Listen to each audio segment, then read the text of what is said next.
I'm fully prepared with everything I need for the Jay-Z documentary. The moment he sent that legal letter, I knew I had to let the world see who he really is. He and Diddy are cut from the same cloth. He just hides his arrogance and control behind a cleaner image.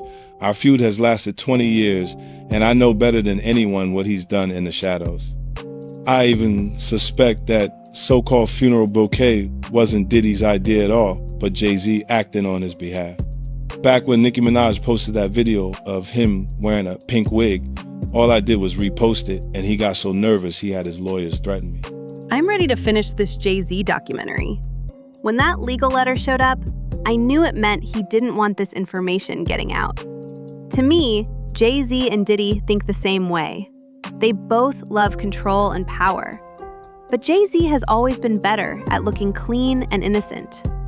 I've been watching things happen behind the scenes for a long time, and I can't stay quiet anymore. Even small stories, like the funeral bouquet thing, feel like they were planned on purpose. When I reposted that old Nicki clip, lawyers showed up fast, which told me a lot. His name keeps popping up near trouble, but somehow, he always walks away looking spotless. That's his real talent, pulling strings from the shadows while looking perfect in public. But now that secrets are starting to come out, I'm not stopping. This isn't about attacking anyone. It's about making sure the truth doesn't get buried. Now that Jay-Z has turned 50, people are saying he's trying to stay ahead of some very serious accusations, especially claims that private messages between him and Diddy are coming out. If even some of these stories are true, things could get very bad for him. People aren't just saying he was nearby, they're saying he was actually part of the same dark world as Diddy. What's really scary is the idea that there are still victims trapped in that world, while powerful people try to run away from it. Meanwhile, 50 Cent says he was never part of Diddy's inner circle because something always felt wrong about those spaces, and that's why he feels safe speaking now. Then the story gets bigger. Jaguar Wright says Jay-Z is actually worse than Diddy and claims she has proof, and that Jay-Z has been pulling back because he doesn't want to get caught up in the mess. Before you decide what to believe, here's why this matters. People are starting to see Jay-Z as a main character in this story, not just someone standing on the side. Let's watch the clip, and you can decide for yourself.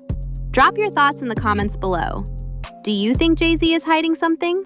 In 2015, Nicki worked her ass off helping him build his platform, and he allegedly pocketed her $7.9 million in royalties. And then there's his fingerprints all over key incidents through the years, whether it's the elevator footage or the guest list at Diddy's parties. He was involved, clearly, but somehow he always walks away untouched. That's what he's best at, pulling strings behind the scenes while pretending to be spotless in public.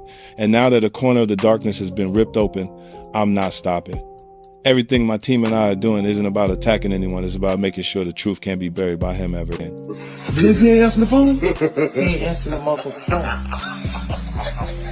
It's like this, like We had a Black Billionaires lunch. Black excellence, they're sitting there like, yeah. It's the billionaire brunch, you're like, I hate you, man. And we here together, and we gonna keep staying together. We getting tighter. unaware of anything going on here. This is the one time I'm gonna be with you this year. Yo, I feel like I'm normal again. Get me out of here. As the investigation into Diddy keeps growing, Jay-Z's silence is becoming a big deal, and people are paying attention to what he's not saying. Some think his team is trying to get ahead of the story because his name may have come up in legal cases. Others worry the damage is already being done just from all the rumors online. And social media keeps spreading stories that he's trying to scare or pressure people who speak out against him. That connects to what one accuser is now saying. Even after she dropped her lawsuit, she still believes her story, but says she backed off because she was scared and felt harassed. In new court papers, she says people showed up outside her home claiming to work for one of Jay-Z's lawyers, trying to get her to sign a paper saying her claims were lies. She refused. She also says they asked if her lawyer paid her to come forward, which she denies. The scariest part for her? She was still anonymous, so how did anyone find her? She also says her parents were contacted and asked similar questions. The fear of being exposed and attacked pushed her to walk away from the case. And that's the bigger point this documentary is making. This isn't just one person's story. It's about how powerful people protect themselves, who knew what, and who might be next. Now that the documentary is out, the focus moves from what happened in the past to what comes next. Every new detail puts more pressure on the people staying quiet, especially Jay-Z, because silence is starting to look like a plan. Since Jay-Z and Diddy have a long history together, that pressure feels even bigger. The next part of the story brings in Gene Deal, who pushes back on Jay-Z's attorney's claim that the two were never really close, saying that explanation just doesn't make sense based on what he personally saw. Carter aided and abetted or was directly involved. It's about to get real tense, and there's a lot of girls and boys who are still trapped inside. Our Right explained that Jay-Z is worse than Diddy. She explained how Jay-Z has done worse things than what Diddy did to Cassie to other females. And she said that she has the scars to prove it. She alleged that at one time Jay-Z attacked her and got it on film like Diddy did. And she alleged that this is why Jay-Z is totally pulling away from Diddy and you don't see him around. And it's been alleged for quite a while that Jay-Z is pulling away from Diddy because he doesn't want himself caught in the crossfire. I mean, you even have 50 Cent at this point talking about how Jay-Z is in hiding while this whole Diddy thing blows over. And you even have these accusations of Jay-Z being responsible for what happened to Cassie White.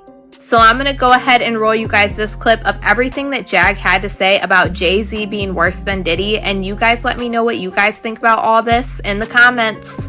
Sean Carter is just as bad as the diddler. And I know that for a fact. I got the scars to prove it.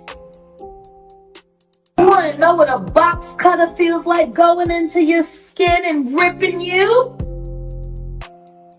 I can tell you how it feels.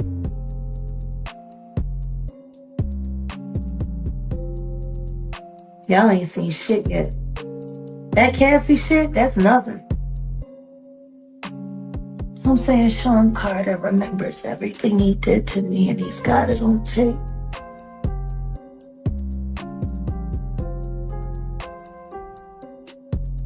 Just like Diddy.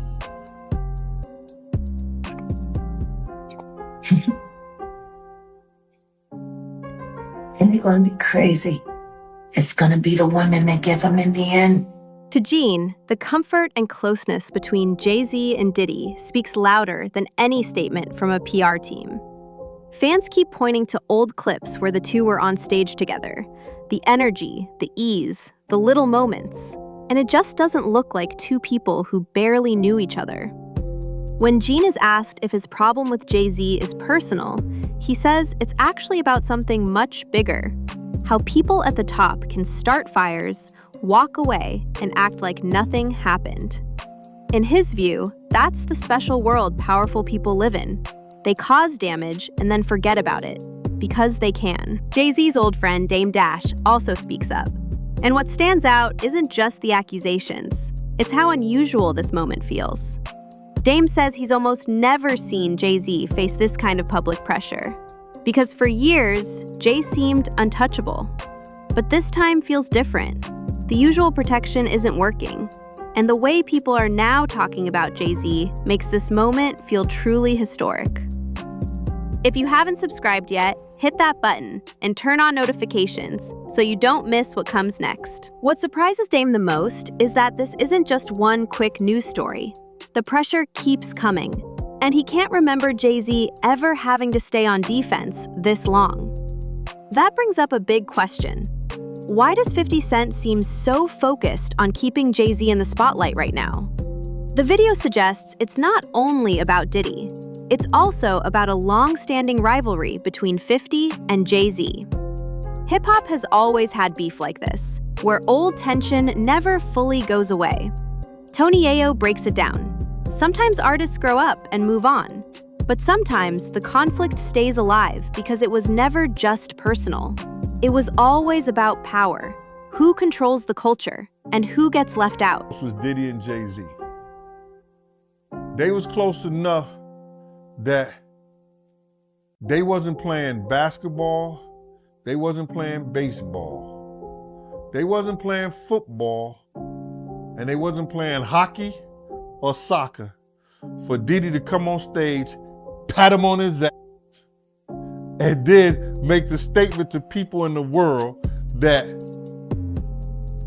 can't nobody call me Sean but Jay-Z. Now, I don't know what kind of statement, and I can't say, I wish I could say half a homo, but I know I can't say it. But I don't know what kind of half a homo that is. And you trying to say that you're not close to somebody. You coming on stage, patting them on their ass, and then you making a broad statement to the public, can't nobody call me Sean but Sean Carter. And I heard Jay-Z said the same thing about them. But they were so close that they had matching white girls together.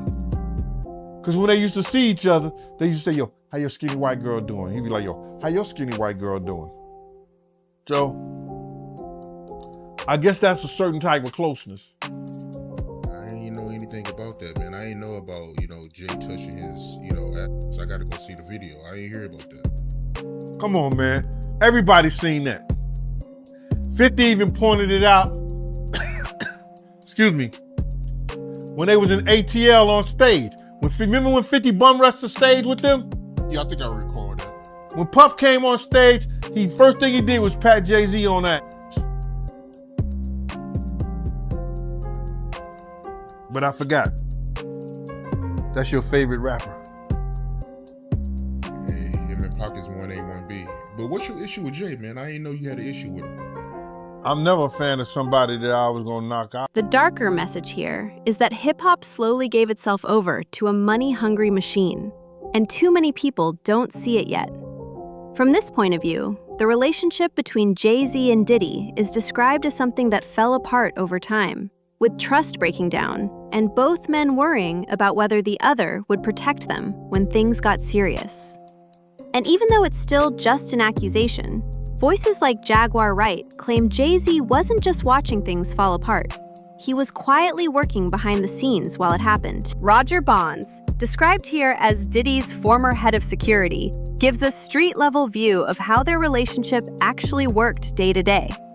Even though he saw Jay-Z and Diddy around each other, he says he never thought they were truly close, and suggests Diddy may have thought the friendship was stronger than it really was. That sets up the next part of the story. Not just rumors, but a real first-hand look at power, status, and what happens when two people are in the same room, but not on the same team. The final takeaway is this. According to these accounts, Jay-Z and Diddy may never have been as close or as loyal as the world thought. Their relationship looks less like a true friendship and more like two powerful people sharing space, money, and influence, until the cracks got too big to hide. And now the question everyone is asking is, if those cracks finally break open all the way, could they take both men down with them?